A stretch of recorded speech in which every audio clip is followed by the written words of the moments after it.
राहुल जी नमस्कार। कांग्रेस संदेश में आपका स्वागत है। जी नमस्कार। और जैसा कि आप भारत यात्री हैं और हम आप सभी के अनुभव को देश तक पहुंचाने का प्रयास करते हैं, तो सबसे पहले हम आपका परिचय जानना चाहेंगे। मैं डॉक्टर राहुल राजभर उत्तर प्रदेश से हूँ और बनारस ज़िले से, और कांग्रेस पार्टी में प्रदेश सचिव हूँ। तो आपकी शिक्षा और आपके परिवार के बारे में कुछ बताएं। मैंने रिसर्च किया है डिनोटिफाइड ट्राइब्स पे, जिनको कि अंग्रेज़ों के समय बाय बॉर्न क्रिमिनल घोषित किया गया था, तो उस पे मैंने काम किया है।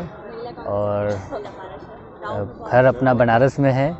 पिताजी एक छोटा सा विद्यालय चलाते हैं।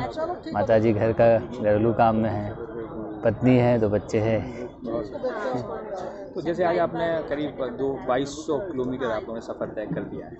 एक कठिन तपस्या है आप सबके बीच। यहाँ आने का, घर बार छोड़ के, परिवार को छोड़ के आने का कारण क्या था जो आपको यहाँ तक खींच के लाया? देखिए, एक तो जब ये जानने को मिला कि राहुल जी एक भारत जोड़ो यात्रा पूरे देश में निकालना चाह रहे हैं, वो भी कन्याकुमारी से लेकर कश्मीर तक, तो अपना भी हमेशा ये विचार था कि एक बार भारत को देखा जाए, समझा जाए कि किस तरह से भारत की अलग, क्योंकि किताबों में हमेशा पढ़ते रहा गया कि भारत में अलग अलग भाषा, संस्कृति, लोग हैं, उसको जानने की हमेशा इच्छा थी। फिर दूसरी चीज़ की अभी जो दौर है, जिस दौर में हम लोग रह रहे हैं, जिस तरह से लोगों के बीच नफ़रत राजनीतिक तौर पे स्थापित की जा रही है और हिंसा का माहौल खड़ा किया जा रहा है, धर्म जाति में लड़ाने की कोशिश हो रही है, तो हमेशा ये था कि निश्चित तौर पे अगर कोई इस देश में इस तरह की यात्रा निकाल रहा है, कोई एक संदेश देना चाह रहा है आपसी एकता और भाईचारा का, उसके साथ हमको खड़ा होना चाहिए। तो निश्चित तौर पे शुरू में थोड़ा लग रहा था कि यार बहुत कठिन होगा ये यात्रा, लेकिन अब जब हम लोग इस यात्रा को शुरू कर दिए और हम तमाम उन लोगों को देखते हैं जो इस उम्मीद से इस यात्रा में जुड़ रहे हैं कि शायद कांग्रेस कोई रास्ता निकाल पाए, शायद राहुल गांधी कोई रास्ता निकल पाए, तो देश को एक खूबसूरत मुल्क बना पाए, जैसा हमारे पुरखों ने कभी सपना देखा था आज़ादी के समय। अलग अलग जो है जगहों से गांधी, सरदार पटेल, नेहरू, मौलाना आज़ाद, बहुत सारे ऐसे लोग रहे हैं जिन्होंने कुर्बानी दी इस देश को बनाने में के लिए। तो वो सपना लोगों के जहन में है कि शायद उस तरह का मुल्क अभी भी हम बना नहीं पाए हैं, और लोग इस बात की उम्मीद कर रहे हैं। हम भी बहुत लोगों से बातचीत करते हैं, लोग कहते हैं यार राहुल गांधी में कुछ तो है, बंदे में ईमानदारी है, बंदे में सच्चाई है, झूठा नहीं लगता है, कुछ भी हो दम है। तो ये चीज़ें जब सुनते हैं, देखते हैं, तो अपने आप वो थकावट भी दूर हो जाती है।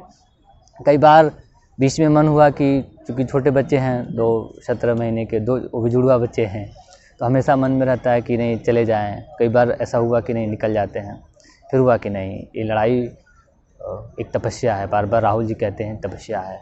और इस यात्रा के दौरान एक और मंत्र भी हम लोगों ने सीखा कि डरो मत, और इस मंत्र ने इतनी बड़ी ताकत दी है कि लगता है कि नहीं, हाँ, हम किसी भी परिस्थिति में अपनी आवाज़ को बुलंद कर सकते हैं और किसी भी विकट से विकट हालात में समझौता करने की स्थिति नहीं पैदा होगी। ये एक ताकत मिल रही है, तो इतनी बड़ी बात है, तो फिर यात्रा का आनंद बढ़ जाता है।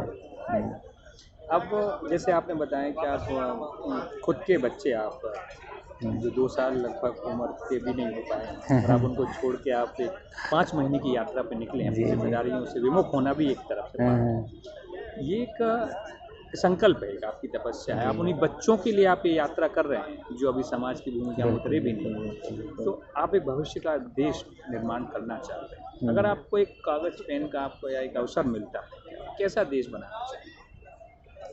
देखिए, पिताजी हमारे स्कूल टीचर हैं, तो हमेशा हम लोग को बचपन से ही वो एक बात हमेशा समझाते थे कि भारत एक सोने की चिड़िया है। भारत में बहुत, वो हमेशा मतलब हम लोग को बचपन से ही सिखाते थे कि कैसे देखो यहाँ अलग अलग धर्म के लोग रहते हैं, अलग अलग जाति के लोग रहते हैं, अलग अलग पंथ को मानने वाले लोग हैं, लेकिन इनमें आपस में एक स्वाभाविक तरीके की सहमति है और स्वाभाविक तरीके का एक साझा अपना एक समझ है, जिसकी वजह से मुल्क आगे चल रहा है, बना हुआ है।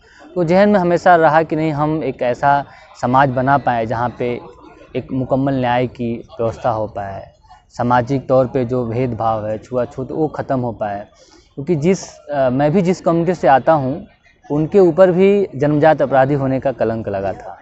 राजभर समाज से हूँ, तो उनके ऊपर भी क्रिमिनल ट्राइब्स एक्ट लगा था, तो आर्थिक स्थिति बहुत अमूमन समाज की बहुत ख़राब है।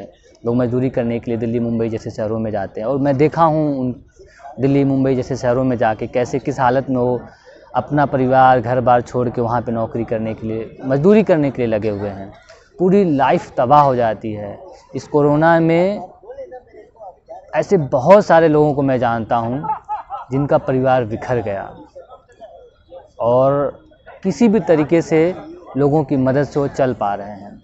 तो हमेशा एक दिल में एक ख्याल था कि नहीं यार, शायद हम ऐसा कोई समाज बना पाए, ऐसा देश बना पाए, ऐसी व्यवस्था बना पाए जिनसे इतनी बड़ी समाज का इतना बड़ा हिस्सा जो है इतनी बुरी स्थिति में कम से कम जीवन न बिता पाए। एक जो गौरवपूर्ण जीवन का जो उनका अधिकार वो तो उनको मिल पाए, रोटी कपड़ा मकान दवा शिक्षा जो मौलिक चीज़ है वो तो उनको मिल पाए, और इसी के लिए हम लोग प्रतिबद्ध है और काम भी कर रहे हैं। अब आपने एक लगभग 80 से ज़्यादा दिन आप लोगों ने सड़कों पर बिताया है लोगों के बीच में, और कई संस्कृतियों के बीच से आप गुजरे हैं, आँखों से देखा है। लगभग पूरा भारत आप देखने की तरफ से आधे से ज़्यादा आप देख चुके हैं। जी। कोई ऐसी खास मेमोरी हो, कोई स्मृति हो जो आप अपने साथ अभी तक दिल में सजाए बैठे हैं? सबसे ख़ास बात तो हमको लगा हमारे कंटेनर में, हम कंटेनर में रहते हैं और हम ऊपर वाले बर्थ में हैं और नीचे एक साथी हमारा केरल से है, और वो न तो हिंदी जानता है न अंग्रेज़ी जानता है, और मैं मलयालम नहीं जानता हूँ, वो मलयालम जानता है। फिर भी इतना, और एक बंदा हिमाचल से है, फिर उसके बाद जो है तमिलनाडु से है, अलग अलग स्टेट से हैं, और हम भाषा भी नहीं समझते लेकिन बहुत बखूबी एक दूसरे की भावनाओं को समझ जाते हैं। और सच में अगर किसी को देश समझना है तो आए, हमारे कैंप में आए, वो देखेगा उसको देश का हर भाषा बोलता हुआ आदमी नज़र आएगा, और एक खूबसूरत जैसे लगेगा कि यार इतना प्यारा मुल्क अपना है, इतनी विविधता है, इतने तरीके के लोग हैं, और सब इतना मतलब खूबसूरती से एक दूसरे के साथ रह रहे हैं। हम हिमाचल का एक साथी है, बिल्कुल हिमाचल का भाषा मैं नहीं समझ पाता, लेकिन वो गीत गाता है, अपना फोकलोर गाता है, बहुत अच्छा लगता है। केरल का साथी है, वो अपने मलयालम में जब वो गीत गाता है तो अच्छा लगता है। उसका हम शब्द नहीं समझ पाते लेकिन उसका भाव ज़रूर समझ में आता है। तो लगता है कि यार सच में इस देश में एक ऐसी कुछ तो ऐसी एक धागा है, कुछ तो ऐसी एक जीवित स्वरूप है जो सबको एक दूसरे से जोड़ के रखी हुई है, और यही इस देश की सबसे बड़ी खूबसूरती है। उस खूबसूरती को आप जीवन देख पाए। बिल्कुल। अब एक भारत यात्री होने के नाते, आप जैसे आपने रिसर्च की हुई है, तो आप एक काफ़ी क्वालिफाइड पर्सनैलिटी हैं और काफ़ी लोगों को आप इंस्पायर भी करते होंगे, आपके समाज से भी जुड़े, आपके गांव से जुड़े। तो आप एक भारत यात्रा के केम से यात्री के रूप में उन सभी लोगों को क्या संदेश देना चाहिए? अभी तो सच में जैसे लोग भी, जैसे हम जिस जगह से आए हैं, जिस लोगों के बीच, और लोग बहुत उम्मीद की निगाह से भी देखते हैं।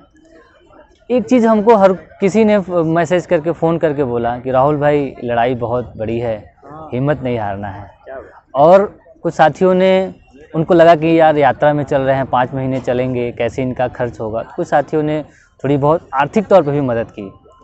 तो और ये सब जब देखते हैं तो एक अलग तरीके की जिम्मेदारी का बोध होता है, और हम उनसे यही कहना चाहेंगे कि निश्चित तौर पे आपकी जो उम्मीद है, जो आप, हम सब ने एक सपना देखा है एक ऐसे देश को बनाने की जहाँ पे हर किसी के लिए न्याय हो, जहाँ हर किसी के लिए रोटी हो, हर किसी के लिए कपड़ा हो, हर किसी के लिए मकान हो। निश्चित तौर पे हम सब मिलकर ऐसा समाज और ऐसा देश बनाएंगे। क्या बहुत सुंदर कल्पनाएं। बहुत आनंद आया आपसे बात करके। कांग्रेस संदेश की ओर से हम आपको शुभकामनाएं देते हैं कि आपकी यात्रा इसी मुस्कुराते हुए क्षणों में पूरी हो, और जल्दी हम दोबारा जी धन्यवाद।